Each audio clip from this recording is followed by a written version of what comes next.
Hi welcome to editors time with కేసార్ sir. నమస్తే sir. నమస్తే అమ్మా. Yes sir.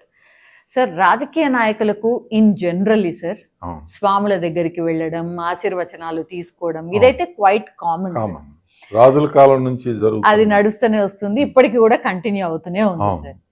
రీసెంట్లీ స్వామి స్వరూపానంద గారు చంద్రబాబు గురించి కామెంట్స్ చేశారు సార్. సో గతంలో ఆయన చేసినటువంటి కామెంట్స్, ఇప్పుడు తాజాగా చంద్రబాబు గారి గురించి చేసినటువంటి కామెంట్స్ ఇప్పుడు చాలా ట్రోల్ అవుతున్నారు స్వామీజీ. ఎందుకని sir? What is the reason? ఎందుకనంటే గతంలోనండి స్వామీజీలు ఉండేవాళ్ళు. స్వామీజీలు అంటే సన్యాసులు. సన్యాసాశ్రమం వర్ణాశ్రమ ధర్మంలో భాగంగా ఈ సన్యాసాశ్రమం అత్యంత ఉన్నతమైనదిగా పరిగణించబడింది. దాంట్లో ఏంటంటే ఒక మనిషి ఐహిక వాంఛలన్నింటినీ వదిలివేసి మోక్షమే లక్ష్యంగా భగవంతుని తనతో అనుసంధానం చేసుకోవటం కోసం విషయ పరిత్యాగం చేస్తారు. విషయాల మీద వాళ్ళకి ఆసక్తి లేకుండా. అయితే ఇక్కడ కొన్ని అనాదిగా కూడా కొన్ని జరుగుతూ ఉన్నాయండి.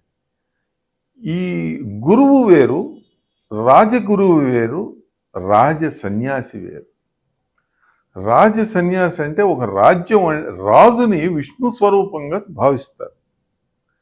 అందుకని ఈ అరణ్యాల్లో సహజంగా ఏంటంటే లౌకికమైన విషయాలకు దూరంగా ఈ సన్యాసులు అరణ్యాల్లో ఉంటారు. ఈ వాసనలకి దూరంగా. వాళ్ళు రాజు ఆపదలో ఉన్నప్పుడు వాళ్ళు రావటం, వీళ్ళకు కొన్ని సలహాలు ఇవ్వటం కూడా గతంలో జరుగుతూ ఉంది. అంటే ప్రజలకు సంక్షేమ కోసం ఏదైనా అరాచకాలు, రాక్షసులు ఏదైనా చేస్తున్నారు అని అంటే, వాళ్ళు ఏదైనా యాగాలు చేసుకుంటా అంటే ఇలా యాగాలు చేస్తున్నారు, మాకు రక్షణ కల్పించడం, ఇలాంటివి అడుగుతా ఉంటాం. వాళ్ళ ఆశ్రమాలన్నీ కూడా అడవుల్లోనే ఉంటాయి. వాళ్ళు ఏదన్నా ఆపత్కాలంలో ఉన్న వాళ్ళకి సహాయం కూడా. సాక్షాత్తు శ్రీరామచంద్రుల వారి పుత్రులు కూడా ఆశ్రమంలోనే, సన్యాసి ఆశ్రమంలోనే పుట్టారు లౌకుస్. అలా. కానీ నేటి కలికాలం ధర్మం ఒక్క పాదం మీద నడుస్తుంది కదా. అలాగే ఈ కాలంలో సన్యాసుల్ని ఈ కాలానికి తగ్గట్టుగానే మనం విశ్లేషణ చేసుకోవాల్సి ఉంటుంది. అది పాయింట్ 1 అండి. ఇప్పుడు స్వరూపానంద గారు ఏంటంటే ఆయన వ్యాఖ్యల్లోనే కొంతమంది వ్యక్తుల పేర్లు తీసుకొచ్చారు. అంటే ఆ వ్యక్తుల పేర్లు ఏమంటే జగన్మోహన్ రెడ్డి, బాలస్వామి అంటే ఈయనకి తదుపరి వారసుడు అన్నమాట. దీనికి అంటే జనరల్గా ఏంటంటే ఆయనకు ఒక పీఠం ఉంది. ఆ పీఠం శారదా పీఠం. దానికి వంశపారంపర్య ఏం ఉండదు, కానీ ఉత్తరాధికారిగా బాలస్వామిని నియమించుకున్నారు. దానికి ఆనాటి ముఖ్యమంత్రులైన జగన్మోహన్ రెడ్డి గారు, కేసీఆర్ గారు రావటం జరిగింది. అప్పుడు రాజగురువులే ప్రస్తుతిస్తారు రాజుని, సన్యాసులు కాదు. ఈయన రాజగురువా సన్యాస అన్నది ఆయనే తేల్చుకోవాలి, ఆయనే వివరణ ఇవ్వాలి. నేను సన్యాసిని అని అంటే ఆయన మరి రాజును ప్రస్తుతించడం తప్పు. యాదాద్రిలో మన కేసీఆర్ గారిని మహాభారతం 100 మంది చదివారు భారతదేశంలో. వాళ్ళంతా మహాభారతం చదివిన వాళ్ళంతా మహారాజులు అయిపోతారా? అంటే యాదాద్రి దగ్గర ఈయన ఒక స్థలం కోసం పెట్టుకున్నారు. హైదరాబాద్లో స్థలం ఈయనకి ఇచ్చారు. 2 ఎకరాల స్థలం ఇచ్చారు కేసీఆర్ గారు ఉదారంగా. ఇలాంటి ఆయన అనుభవిస్తున్నారు. ఆయన చేసిన కర్మ ఫలితాన్ని, ఎవరి కర్మ ఫలితం అయినా సరే వారే అనుభవించాలండి. అది ఎవరు చేసినా, కేసీఆర్ గారు చేసినా, మరి స్వరూపానంద చేసిన, అది దానికి ఎవరు మినహాయింపే కాదు. కేసీఆర్ గారిని నెత్తికెత్తుకుని ఆయనకి అపరిమితమైన వ్యాఖ్యలతోటి, అంటే వాళ్ళు ఏమనుకుంటారంటేనండి, వీళ్ళు రాజ్యాన్ని కోల్పోలేరు, మనం యాగాలు చేసి వీళ్ళ రాజ్యాన్ని సంరక్షించవచ్చు. అంటే భగవంతుడు కూడా, ప్రకృతి చాలా విచిత్రమైనది, ఎవరికి అంతుపట్టినదండి. యుగాల్లో ఉన్న సన్యాసులకే అంతుపట్టలేదు, ఈ కలియుగంలో ఉన్న ఉత్త సన్యాసులకే ఆ ప్రకృతి నియమాలు తెలియవు. వాళ్ళు ప్రకృతి అన్నిటినీ సరిచేస్తుంది, అన్నిటినీ సరిచేస్తుంది. అలాగే కేసీఆర్ గారికి ప్రజల ద్వారా సరైన తీర్పు ఇచ్చింది. అలాగే జగన్మోహన్ రెడ్డి గారు కూడా అలాగే తీర్పును కైగొన్నారు. అయితే ఇప్పుడు ప్రాబ్లం ఇక్కడ ఈయనకేమొచ్చింది అని అంటే, ఆ శారదాపీఠం అశోక్ గజపతి రాజు గారి సంస్థాన వ్యవహారాల్లో కానివ్వండి, హిందూ దేవాలయాల విషయంలో కానివ్వండి, జోక్యం చేసుకుంటుంది అనేది చాలా రోజులుగా వస్తున్న ఉచిత సలహాలు. ఈయనకి ఏకదండి, ద్విదండి, త్రిదండి అని రకరకాల దండాలండి. ఒక సన్యాసులు అంటే ఒకే రకమైన సన్యాసులు ఉండరండి. నాగ సన్యాసు దానిలో వందల సంఖ్యలో విన్నాం. కరెక్ట్. వందల సంఖ్యలో సన్యాసులు ప్రభుత్వానికి అంటే రాజుకి సలహాలు ఇస్తే అది ఏ విధంగా ఉంటుంది? మీరే గొప్పని ఏంటి? ప్రామాణికత ఏంటి? ఇప్పుడు స్వరూపానంద గారి ప్రామాణికత ఏంటి? ఆస్తులు ఉన్నాయనేదే ప్రామాణికత. మరి మీకంటే ఆస్తులు ఉన్న ఆశ్రమాలు మలయాళ స్వాముల వారికి ఎవరు అడగకుండానే రాసి ఇచ్చారండి. ఏర్పేడు స్వాముల వారు అని అంటారు. ఆయన ఎవరిని నోరు తెరిచి అడిగిన సంధాన పోరు. అయినా ఆయనకి కొన్ని వందల మంది విధవలు పల్లెటూర్లలో వాళ్ళ ఆస్తులు మా తదనంతరం అని చెప్పి రాసి ఇచ్చారు. అవి తదనంతర కాలంలో వాళ్ళు ఏం తీసుకోలేదు, మాకు స్వాధీనం చేయండి అని వాళ్ళు అడగలేదు. ఆ పేపర్స్ కూడా మాకు వద్దు, మేము ఇవన్నీ మాకు ఆస్తులు మేము విషయ పరిత్యాగం చేసుకుంటాము అని చెప్పి వాళ్ళు వద్దనేవాళ్ళు.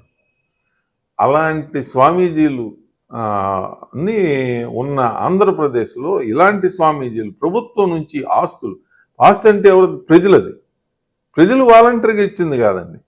ఒక రాజును పొగిడినందుకు ఆ రాజు దానం చేసిన,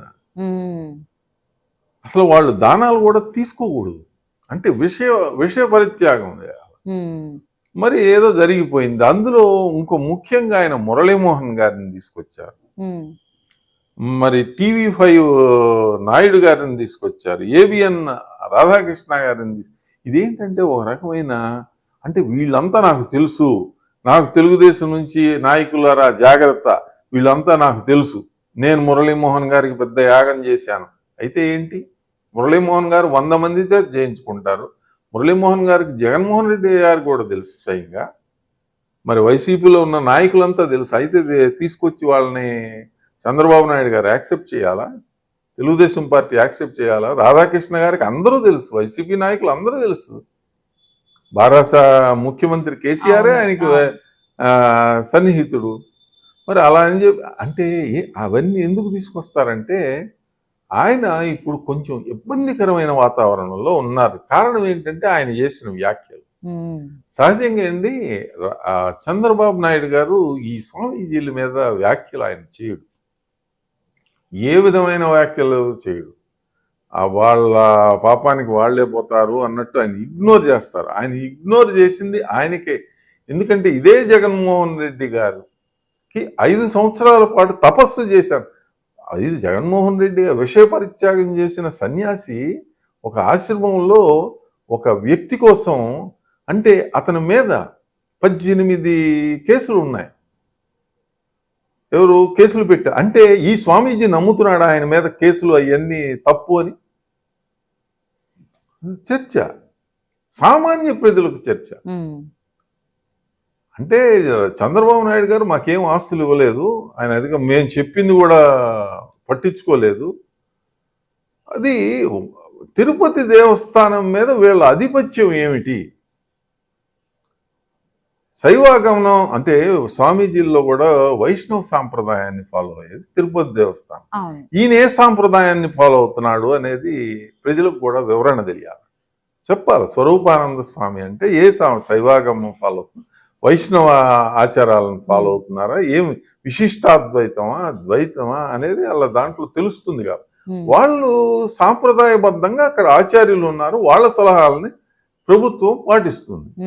ప్రతి దాంట్లోనూ ఈయన వెలుపెట్టాల. అవి చంద్రబాబు నాయుడు గారు చేయలేదు. అంటే పిలిచి వాళ్ళకి ఆస్తులు దారాదత్వం చేయలేదు. దాని మీద ఆయన పర్సనల్గా వ్యక్తిగతమైన ద్వేషం పెంచుకున్నారు అని అనిపిస్తుంది చూసేవాళ్ళకి. ఉమ్, ఎందుకంటే ఆ వ్యాఖ్యలు అంత మీరు ఎందుకంటే ఓల్డ్ ఫైల్స్ లో బోల్డ్ అని కనిపిస్తాయి. ఆయన ఉమ్, జగన్మోహన్ రెడ్డి గారు నా ఆత్మ అంటాడు. ఆత్మ భగవంతుడండి. భగవంతుడు ఆత్మ రూపంలో ఉంటాడు. జగన్మోహన్ రెడ్డి గారు భగవంతుడా? భగవంతుడైతే గెలిచేవాడు కదా. 11 సీట్లు ఎలా వస్తాయి? మరి మీరు యాగాలు చేశారు Yes, కదా correct. ఆయనకి. ఇంకా ఓటమైనదే ఉండద్దు, ఇంకా కంప్లీట్లీ విజయమే ఉండాలి. విజయమే ఉండాలా? Correct. మీరు చెయ్యండి, అది కూడా ప్రజల కోసం ఆ మంచి కూడా చేయండి స్వామీజీ గారు. ఇది రాజకీయాల్లో చంద్రబాబు నాయుడు గారు ఇలాంటి బ్లాక్మెయిల్ రాజకీయాలకి తలవొగ్గినట్లయితే ఆయన పతనానికి ఆయనే బీజం వేసుకున్నవాడు అవుతాడు. స్వామీజీలు చేసేది ఏం లేదు. ఉమ్, జగన్మోహన్ రెడ్డి గారికి ఈ స్వామీజీల వలన ఏ విధమైన మేలు జరగలేదు. అది యథార్థం, కనిపిస్తోంది కూడా. అది కనిపిస్తాను కూడా. అందుకని చెప్పి ఇలాంటి స్వామీజీల వ్యాఖ్యలకి రాజకీయ నాయకులు ప్రభావితం కాకూడదన్నదే మా వాంఛ. ప్రజాక్షేమం కోసం ప్రజలను అడిగి మంచి నిర్ణయాలు తీసుకుని దాని ద్వారా రాజకీయ నిర్ణయాలు చేయాలి. కానీ ఉమ్, ఇలాంటి స్వామీజీలకి పెద్ద పెద్ద ఆశ్రమాలు, విశిష్ట అద్వైత మూర్తులు ఎవరండి? ఎవరికి మూర్తులు? ప్రజలకు జవాబుదారీ రాజకీయ నాయకులు. ఏ విధంగానూ సంబంధం లేని ఈ స్వామీజీలని రాజకీయాలకి దూరంగా రాజకీయ నాయకులు ఎప్పుడు ఉంచుతారు, అప్పుడే రాష్ట్రం, దేశం బాగుపడుతుంది. Yes sir, thank you. నమస్తే. అన్ని అప్డేట్స్ కోసం మా కాయ్ టీవీని సబ్స్క్రైబ్ చేసుకోండి. మా వీడియో కనుక మీకు నచ్చినట్లయితే లైక్ చేయండి, షేర్ చేయండి. మీ విలువైన అభిప్రాయాలను కామెంట్ బాక్స్లో తెలియజేయండి.